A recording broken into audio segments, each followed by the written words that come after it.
ایک مرتبہ رسول اللہ صلی اللہ علیہ وسلم مسجد میں تشریف فرما تھے اور لوگ آپ صلی اللہ علیہ وسلم کے ارد گرد بیٹھے ہوئے تھے کہ 3 آدمی وہاں آئے۔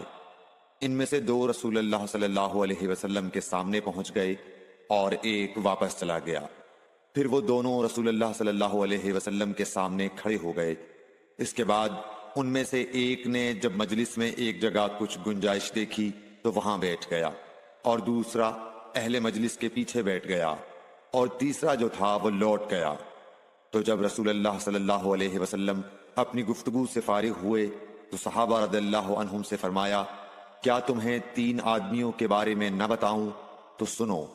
ان میں سے ایک نے اللہ سے پناہ چاہی، اللہ نے اسے پناہ دی، اور دوسرے کو شرم آئی تو اللہ بھی اس سے شرمایا کہ اسے بھی بخش دیا، اور تیسرے شخص نے منہ موڑا، اللہ نے بھی اس سے منہ موڑ لیا۔ Like, share and subscribe for more videos.